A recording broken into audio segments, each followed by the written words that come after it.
As I walk towards the Grand Palace, which is somewhere I've never been before, thought I'd give a bit of, I don't know, a small bit of history about Thailand as a country. So, and it's only been called Thailand since 1939, and before that it was the Kingdom of Siam. In around like 1931, that's when the absolute monarchy was absolved and a constitutional monarchy was put in place. So it's only been, like a constitution-based society for like 100 years now.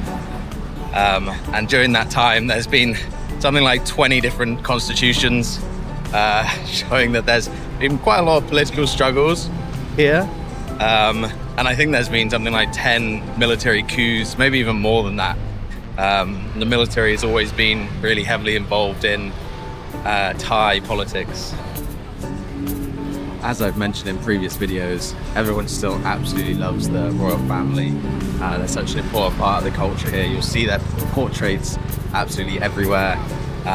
Most universities in the country, one of the members of the royal family is assigned to, and when you get your degree, you'll pick it up, you'll scroll from that member of the royal family, which I think is really, really cool. I feel like in the UK it's not possible given how many universities there are. The king would be constantly doing it. The Grand Palace is one of the major tourist attractions in the city. There's a couple of things you need to remember though when you go there.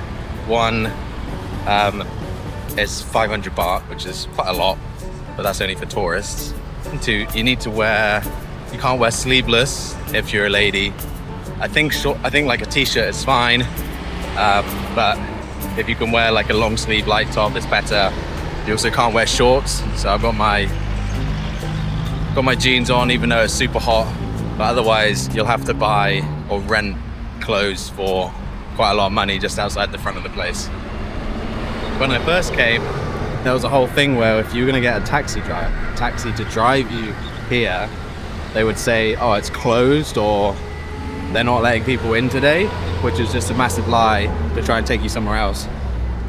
I haven't tried that. I'm not sure if that's still a thing that they do, but like if they do that to you, it's not true. I've just taken the blue MRT here and just walked 15 minutes. So yeah, just be aware.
There are places where you can sit inside, like here, but definitely remember to bring sunscreen and lots of water.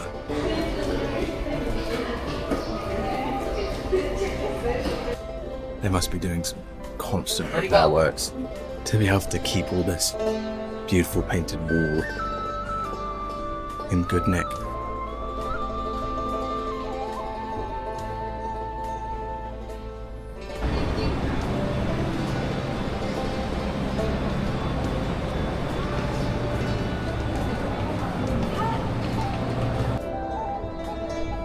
This temple is where they keep the Emerald Buddha, which is the most sacred spot for Buddhism in Thailand.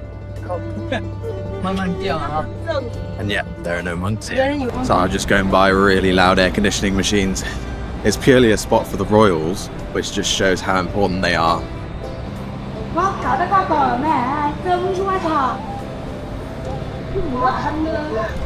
I'm not allowed to film the actual Emerald Buddha, but I'll try and film through the door or something.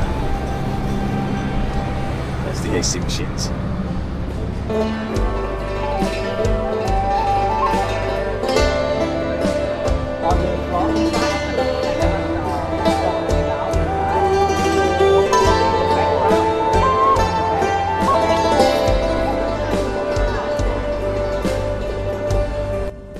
Been in the Sistine Chapel before, and obviously it's very beautiful, but I think that really tops the scales. Obviously I can't film in there, but the paintings on the wall and the Buddha at the back, it's called the Emerald Buddha, but it's actually made out of jade.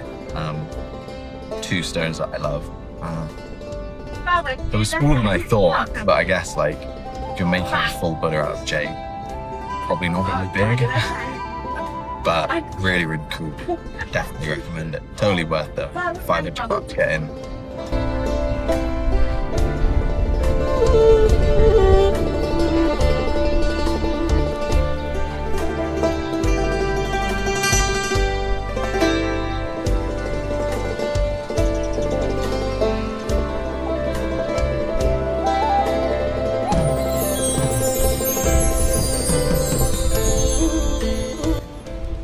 With the Grand Palace ticket, you also have access to the Queen's Textile Museum, which I'm just about to go into now.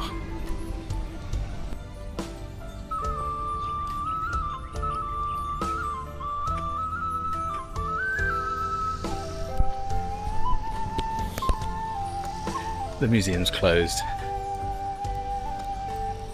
Nice that they said that I can use the ticket in the next 7 days, but realistically, I'm not going to do that. So they have to leave. Oh well. I'm sure it's lovely in there. Maybe one day I'll go back. But oh well.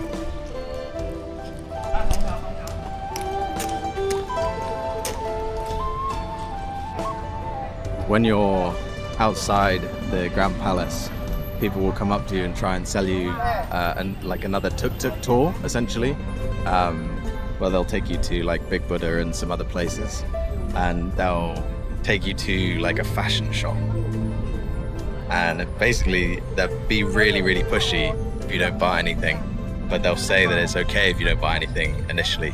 So just say no to that. You don't need it, just get a grab, really. You can use the Visa or MasterCard for the subway here, the metro, but only with the physical card. You can't use the mobile touch contactless thing, so just something to consider.